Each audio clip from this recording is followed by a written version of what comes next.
Say good day. Answer a few questions. Wednesday morning seems to work really well for us after a couple of days of roasting. So here in front of the IMF 30 kilo roaster here, and just thought we'd ask, give you the opportunity to ask a few questions, a little bit more deeper maybe perhaps about coffee, what we do here, what makes us a little bit more different, talk a bit about a couple of our offerings. I'll take a bit of a tour around the roastery here because it is a little bit quieter today. Definitely Mondays, Fridays and Tuesdays are far bigger days for us, and we couldn't film here if we tried. Certainly the noise from the roaster and the compressor would be going off, and yeah, it'd be really hard. So just here enjoying a coffee. We'll wait for a few people to come on board, get online, and then you can start answering some questions. We've got Ryan in the background there. He's going to help me answer. I'll read them out and then we'll answer them away for you. So thanks for joining us today. Yeah. Point at Zach and show what Zach's doing. Yeah, we've got Zach over here hanging out at the minute. Zach's doing a bit of assessment of our coffee. So we'll go a bit more detail as to what all of those tubs are there. But yeah, he's doing some quality assessment every week. Every roast has to be assessed for us to be able to make sure it's okay.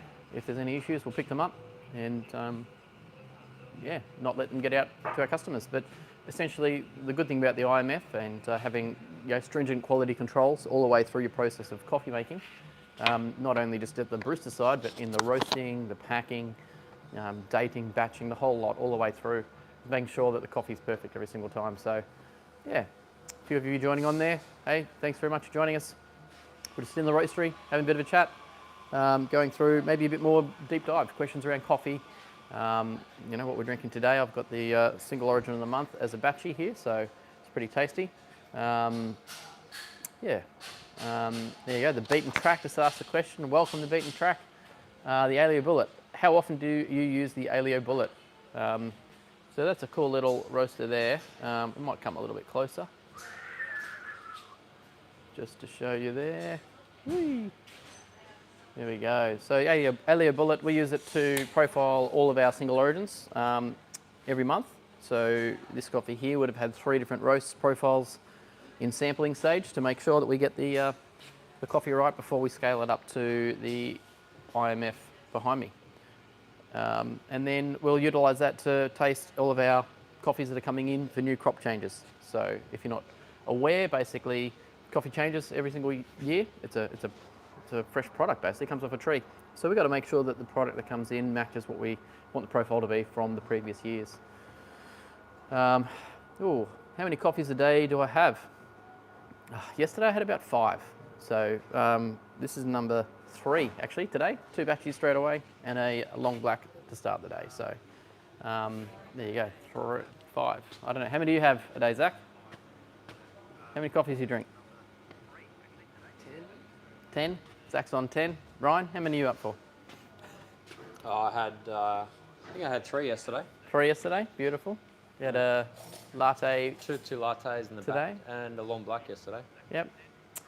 Oh, there's some sultry mist coming behind there, mate. That's very beautiful effects there. It's a little bit cool. You got the mood. He's got his mood light going on there as well. Yeah, it's a bit cool here at the moment. A bit of rain, unfortunately. Morning, Byron. Good morning. There you go, Byron. Morning. Say good day. So Byron's our main tech, an absolute champion.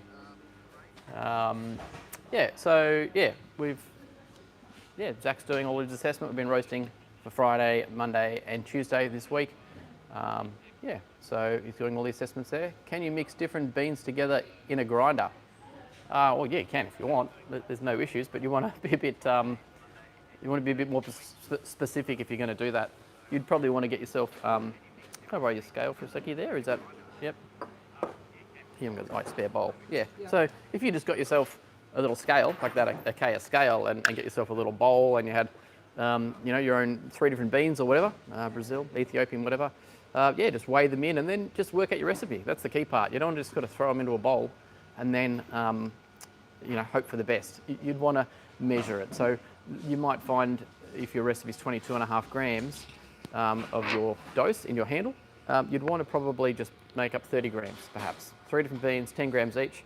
Give them a good mix up as well, so that you can get that nicely distributed when you pop it through your grinder. But you can do whatever you like. But I think the key thing to any of those things with coffee is making sure you're recording something, knowing what you've done, so that you can assess it and then come back and view it and go, well, is it good? Is it bad? Did I really taste the Ethiopian over the Colombian that I put in there and made my own little blend? Randomly, some people put decaf and beans in together and make their own one to get a half decaffeinated. We've heard that a few times. So yeah, good time for a coffee. Always good time for coffee, that's for sure. Black coffee, batchy today. Gets the heart going for sure. It's nice and amazing. Yeah, that's strawberries and berry in that are really good. You can smell that. Yeah. So floral. So probably one thing there on coffee, people forget that when you taste something, it's all to do with the smells as well. So getting that up into your nasal passages, basically, the taste can be very different to a smell. So yeah, it smells really good. This is the single of the month. Now I'm really going to apologise because sometimes it's really hard to pronounce these things, and apologies if we get it wrong, but I'll give it a go. The Isoko 83 from Rwanda here. It's a natural, it's a high grown coffee, so 1600 to over 2000 metres above sea level. It's a Garashu, it's from Garashu Coffee Farms. Garashu Coffee Farms. So yeah, it's a red bourbon there, natural processed, and the region is the Namasheki region. So beautiful flavourings of strawberry, caramel, spiced chocolates. Only for this month, so make sure you get yourself some of those. The smell's super aromatic. So that's gone through the process that we were talking about before with the bullet, a couple of individual roasters to check mainly the Maillard process and the drying processes, because we know what the development is that we want on our beans. So we roast mainly for espresso, not so much filter. But yeah, we're trying to get the sweetness, the juiciness and the acidities right by moving our drying phase and our first crack phase. What do we got there? Gee, lots of questions, thank you. What do you do when my espresso comes out too fast and tastes bitter? I feel like those are contradictory. No, not at all. So when water's passing straight through coffee very quickly, you can't get any flavour out of it. I'm going to take the bean out of it here because if you've got a dark roasted oily bean, it's going to be more bitter than a light roasted product. But you need to go finer on your grind. That's the easiest answer. You have to go finer to slow down the water flow through the coffee bed to start to extract flavours out of it. You want to start to get at that pressure to make sure you're getting the sweetness and the caramelization basically coming out of the beans, or the sugars coming out of the beans, into the cup to then give it a good balance. So slow down your grind, you'll fix that straight up. Have you started playing with the decent yet? No, I know I haven't. We just haven't found a decent time. Yeah, haven't had a decent time to be able to do it yet. It's there, but look, for us, if you're an overseas viewer here, we are at the end of our financial year. So we've just had that. June 30 is our end of financial year. June is just a massive month for us in online. So thank you if you purchase from us. We really do appreciate the support. We've been selling heaps of gear, and that's been fantastic. But just managing that on top of sales, the number of inquiries that we got have been huge. So yeah, really appreciate all that support. But yeah, now's the time when we're going to have a bit of, between now and Black Friday, we've got a bit of a calming period there. So we'll be able to crack it open and have a bit of a play. Got a question there. If serving a large amount of customers, can I pull, let's say, 20 shots in a cup and steam the milk when they all come? No. No, you can't do that. You cannot. Oh, wow, no. You have to pull espresso per coffee. You know, that's the customer's expecting that. That's what they're going to pay for. If you've got an issue in terms of volume and customers coming in and you can't handle that volume, you've got to either get another person or look at the processes that you've got in place to make them faster. You know, we can have a queue out the door and people can get coffees, you know, well under 2 minutes, and you've got the right number of people pumping them out. Too many cafes leave one person there and expect them to work really hard or take orders and do them. So you've got to start to split your processes, maybe have one machine for dine-in, one for takeaway, or just work out processes that can be a lot more efficient for you and your business to get the coffees out quicker, but don't pre-extract coffee. Lila's got a good question here for you. She's Hey guys, I love coffee so much, but the caffeine is not good for me. Can you recommend a good coffee, same taste and smell as real coffee, but without the caffeine? Sure. You'd look at a decaf product. That's really the only product that's going to do that. I mean, you've got your well, you can't really say chai latte because chai is made on black tea, which has caffeine in it, so you can't go that way. But you can go your herbal sides, your matchas, normal matchas off green, so that's got chai. It tastes like coffee. Tastes like coffee. Tastes like coffee, Yeah. not like matcha. So the only way is decaf coffee. Actually, we can talk decaf while we're here. It's just here. So if we just go this way a little bit, about there. There we go. Have you got one of those down? Oh, yep. Even easier. Just here. So we've got a Bennett's decaf here. Now, a lot of people say decaf's a really dirty word, but it's not. Essentially, everything's been taken out of there as caffeine, 99.9%. And decaf's been a product that everyone, thanks, Zach, have been really working on. You know, for years, decaf was terrible. It was chemically extracted. There wasn't any love put into the decaf product. But now we've got organic offerings. This is a Peru coffee. Typically, there's a lot of Colombian out there with Swiss water methods to be able to extract that. So chemically free extracted decaf is fantastic. And the key to decaf is actually getting it fresh. So you don't want this really dark, oily product. You want to get something that's roasted that week and use it in the first sort of 10 days. You're going to get a livelier flavour. It's going to taste like real coffee. If you're getting something that's pre-ground or is a Robusta product, it's just not going to be a good decaf outcome. So get some Arabica, either a water processed or a Swiss water processed, or there are some really cool cane processed or sugar processed chemical reactions that they have to take out the caffeine as well. To look at those as options as well. But yeah, that's a Peru organic, beautiful coffee, grade 1. You know, find a good decaf and you will really be thankful for it. Be interesting to show people the green bean versus Oh yeah, like a regular coffee bean versus a decaf. yep, good call. So,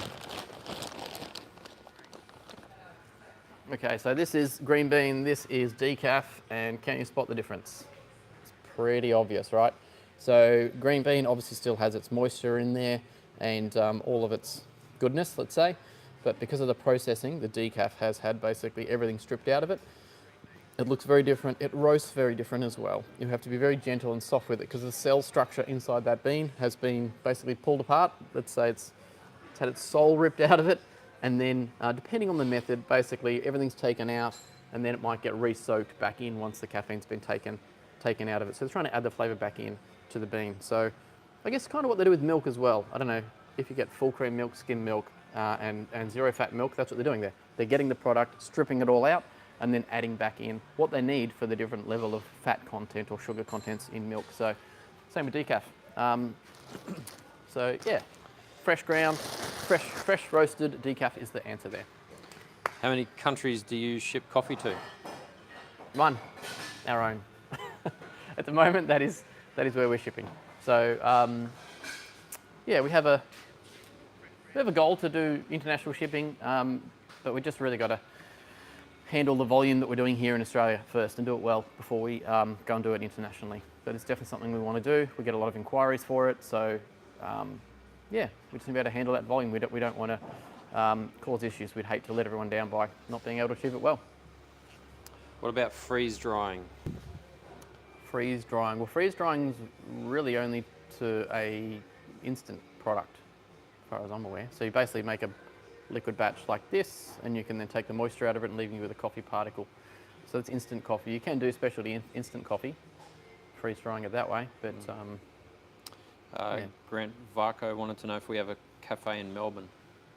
Cafe in Melbourne. Jimmy's got one lined up pretty soon, I think. Yeah, got one coming up. Got one coming Wagga up. Wagga. That's sort of not quite not Melbourne. really. That's still in New But South Wales. there is one set to open. Yeah, one's set in to Melbourne. open soon. Yeah, we found Melbourne a bit of a tricky market. It's a bit far away for us. We had a couple there, but unfortunately they didn't sort of survive the last couple of years. So we're looking to keep going down that way for sure. Actually, just while we're here, if you just joined us, hey, we are just talking roastery, asking questions around coffee. And if you've got a question about coffee, roasting, come and pop it down the bottom. Certainly answer that one out for you. The other, I was going to say, just lost the words for a second. If you're international shipping, if you're a business, let's say in the US or something like that, and you've got an IMF roaster, and we can partner with you, and we can then roast offsite, let's do it. I'd be interested because the shipping cost for us to ship anywhere overseas is huge. So one of our opportunities there was to find a roaster that might do some, roast our recipes or drop ship or something. So anyway, if you're out there, open that chat. Any Burundi in the house? Burundi, no. We did a single this year, didn't we, earlier? Yeah, we did, yeah. Yep. Yeah, we had a Burundi earlier on in the year, but no, not at the moment, sorry. Yeah. Oh. Right there, guys. Yes, how are you? Good, and yourself? Good, thank you. Hey, mate.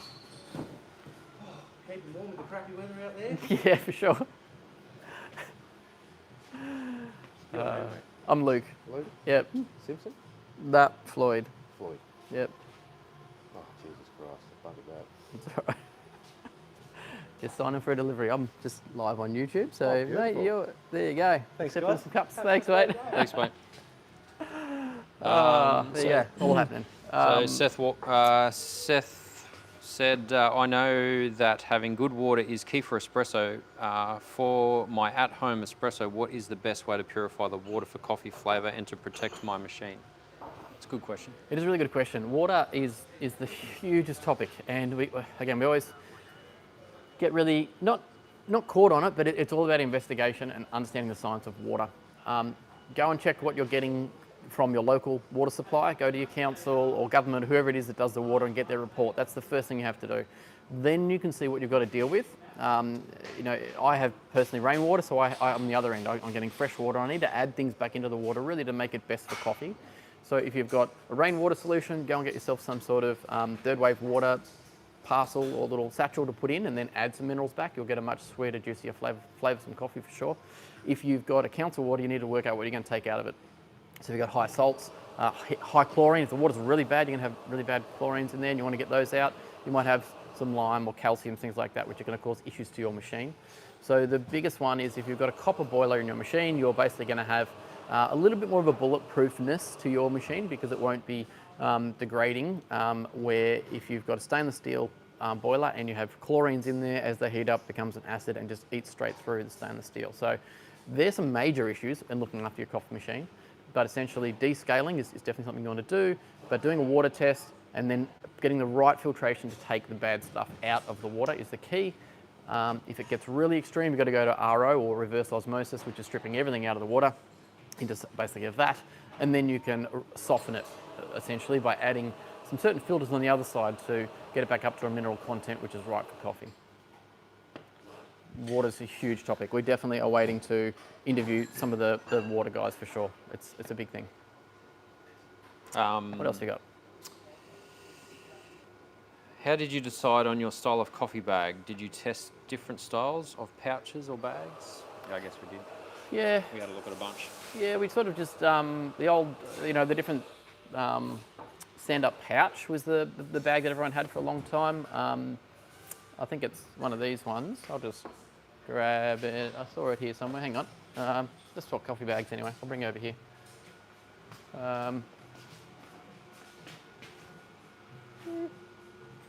So this is our little packing station here. We've got the eco barista products, so trying to be as eco-friendly as we can. Recyclable soft plastic at the moment. But that's a box bottom bag, so you can see that there's a flap like that. You can print on all different sides, and essentially you end up with a product that has that box on it, like that. Okay, and then you can heat seal them. We really like the idea of being able to fold it and add some marketing to it, so we kind of end up with that. So you can have that kind of look, or you can have a nicer feel. So that's what we like. We like that design. The feel and touch of a product is what people see value in as well. So we really like this matte finished white. It's just got a nice feel to it. A little bit silky, I guess, on your hands. The other product would be, a lot of people use these flat bags. It's got a stand-up pouch with a zip lock on it. So it's that kind of base. You can have these in craft, white, whatever you want. But when they kind of sit on a shelf They're very wide and I don't know, just not as modern for us. So we've gone away from those many years ago. And then in the kilos, we still use our kilo product in the stand-up side gusset. So that's a side gusset there, bag. You'll see that it's actually got an imprint on either side, a little bit of a heat seal there. So when it does go to a full bag, it doesn't have the box bottom. We don't use the box bottom in our kilos. It does just sit flat like that. There you go. And then we use stickers to go across all of our different range. So for just a cost saving, if that's something you're looking at, we have thousands and thousands of one bag, one brand, our champion, our main one, and then we put stickers over that section so we can not have to store a whole range of different bags. Yeah. Roland said he needs one of those machines in my house, the one behind you. I don't know if he's referring to the IMF or the Alio. Alio, yep, beautiful. You want an Alio in your home, that's fine. You can have them. They're a good home roaster. They're about $6,000. If you buy one of those, you'll get some beans and you'll get the profiles as well that Zach's been playing with as well. So you could literally get it home, season it up, and then you'll get a couple of coffees there. You can just hit play on the profile from the Alio software and be tasting coffee really quickly. It's a very, very good outcome. Yatsu said, "Hi guys, I visited Artisti last January, but you were on holiday. Unfortunately, I just wanted to say thank you so much because I was able to be a decent barista thanks to your videos." Oh, brilliant. Well, mate, thanks for coming and seeing us. Really appreciate it. We do love when people pop in and say hello. We get that feedback a lot. So it's really helps us feel inspired to keep making content to help people out. Because that's what we do. We want to inspire baristas to make great coffee and cafes to run great businesses. So,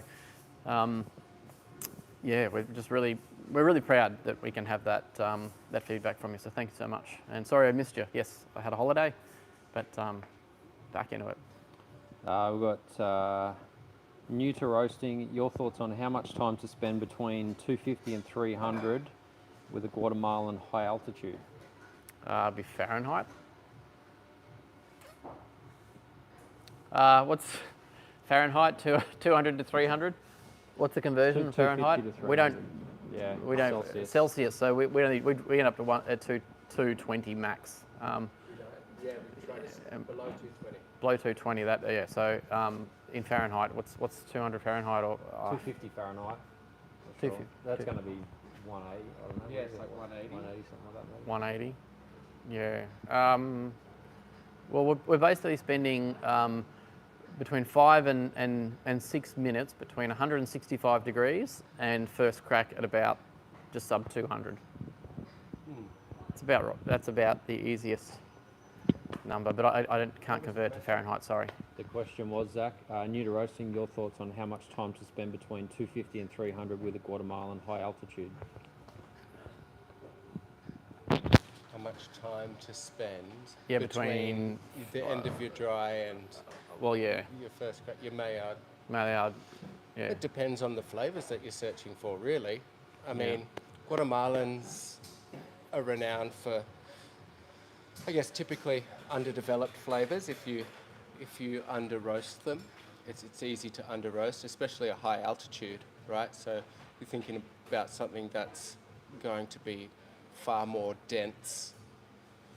So it's going to be easy to under roast. I would really draw it out and then pull it back in if you need to. Something fruitier would be shorter, something more caramelized or toffees would be longer. But aim for the middle ground and go. I guess You got to test. You got to do a there's short, no real way to tell. yeah, do a short, medium, and long Maillard. So yeah, go and play in 30-second increments between those times, and then go and taste them. See if it likes that longer pushing out in that up first crack by 30 seconds, and then bring it back earlier 30 seconds, or push it another 30 seconds, and then taste them. That's what it's about. Yeah, there's a book, Rob Hoos. His book is all about developing flavour profiles. So what flavour turns into what, and what flavour turns into what at what time. So it goes below the base and above the base would probably give you some good information there. He's had a lot to do with the bullet, hasn't he? Rob Hoos, yeah. Rob Hoos has some profiles actually available on Roast World. You can download his profiles from there to use on your bullet. There you go. That's the cool thing about the bullet worldwide. Yeah, everywhere, databases. So as a home roaster, you can get an amazing product anywhere around the world. All right, what else you got? Other questions? You got hello from Germany. Where are you? What city? We are in Coffs Harbour in New South Wales, so halfway between Brisbane and Sydney on the coast. So, yeah, where the water is that way by about a kilometre, and yeah, beautiful place to be. Latitude 30 on the world globe, so nice and steady climate here, although it's raining today. So if that rain gets any heavier, we're probably going to be hard to hear. You got Kelly saying, good morning, Luke. Good morning, Zach. Hey, Kelly, how you going? Yeah, we don't have any other questions at the moment. No. If you have a question for Luke regarding roasting coffee, coffee beans, anything like that. Yeah, I might just go back here and just show you quickly what we're doing. These are all of our individual samples. So people talk about when they roast, you either pre-blend or post-blend. So because we have a 30 kilo roaster, we can individually roast 30 kilos at a time. And so we will roast this is our champion Ethiopian. Smells amazing. There's a lot of gas still in that because it's only roasted Champ 4. What's the date the Champ 4, Zach? Monday. That's roasted Monday. Today's Wednesday. So Zach will now sample these, grind them up and test the colour on the outside, the colour on the inside. That's like called an agtron reading basically to see how well baked the bean is on the inside and the externals. And then we'll do cupping on those as well to make sure that the flavour is matching what we want. The good thing is because we've got a roaster that allows us to track everything on our laptops with graphs, we're pretty consistent, to be honest. We're really looking for very finite changes, and that'll be like today. It's rain, wet, a bit cold. Typically in winters we do find our roasts last a little bit longer. They stay a bit gassier in the hotter weathers and the humidity that we get, because we can be roasting 100% humidity here in Coffs Harbour, and that will shorten our roast right down to maybe 20 days before it'll actually start to just drop off the cliff and the flavour will just disappear. So, yeah. Kelly asked best origins for chocolate flavours. Colombians and Brazils, probably the easiest to do. Yep, definitely. Do you go find your producers or do you send representatives out? So we've used buying groups basically. I might just take that light out of there. Let's just sort of straighten the camera a little. So we use different agents or green bean buyers. So we put out a profile to them and ask them what they're after. And then they'll send us a whole heap of samples. We'll taste them and then we'll see if there's a connection or an opportunity with that farm that we can have for a longer time. So more regional coffees, we've been using the similar PNG regions for a long time. The Ethiopia, we always use Ethiopia Yirgacheffe, ideally. So we get people to do that because we're at the stage now, we're big enough to be able to rise and shine at nights when we all get together at 9 o'clock and do stretches as a team. So I guess I've got to maybe run and do that. We get people to source those, give us samples, and then we'll contract and buy that. So it's a bit easy for us at the moment. If we have a bit more time, we'd definitely go and source direct from farms. One last question before rise and shine. Yep. From Terence, which is a good question. If my shot is pulling with less crema and looks more watery and the grinder hasn't changed, what else could cause this issue? The age of the coffee would be the one. So if you just look at the age of the coffee, if that is an older bag, maybe your rotation hasn't been right and it's not going to then create any crema, that's the first one, because your expansion won't be happening as much in that in the basket, and the pressure will essentially change in there. The other one would be the water temperature. Is there something wrong with your machine? Simply, has the water dropped? The consistency of that water temperature coming into the brew head. So they're the two things. The third one would be to see if it's got a split in your coffee basket. So if you're overpacking your basket and there is expansion on the bottom seam where all the holes are, on the edge you might find a little crack, and that means the water's just going straight out there. So check that as well. One last quick question. Last question. Here we go. Do we ship internationally? No. No, we don't ship internationally. We definitely It's a big project for us to do it, but as I said a little bit earlier in this video, we're just looking for maybe a partner to roast for us internationally, because that would save us a lot of freight. We could have our profiles and achieve those things. So we're probably looking at that. If we do ship internationally, whether people will pay the freight cost, because it's expensive to ship out of Australia. There's no doubt about it. Small little bag could be $40, $45 just to ship it, say, to America or somewhere. So, cool. Yep. And the volume which we know we're going to get is going to be quite hard to manage. So if you lose a parcel, then we've got to ring and follow up and that kind of support. That's something we need to fix. We do that here. We've got quite a large volume of retail customers here that we're trying to, keep that tracking and support happening. We don't want to put more pressure on that yet with the international side. So I think that's about. Yeah, we've got to go. We've got to go. We've got to do some Unfortunately, stretches. sorry we can't answer all the questions. Yep. Thank you so much for everyone joining. Really appreciate it. Hope, that just helped you out. It's actually great questions. Absolutely love the questions. So many here today. It's been great. Maybe I'll jump on the messages afterwards and answer a couple extra of those questions. If there's some Yeah, there. you can jump in the comments and get back and answer the questions. Yeah, definitely. All right, well, thank you so much, everyone. Have a wonderful day. Hope you're enjoying a great cup of coffee yourself. If you haven't already, please do like and subscribe. We do appreciate it. It certainly helps us grow the channel. And thanks for spending a bit of time with us today. Cheers. Catch you next time.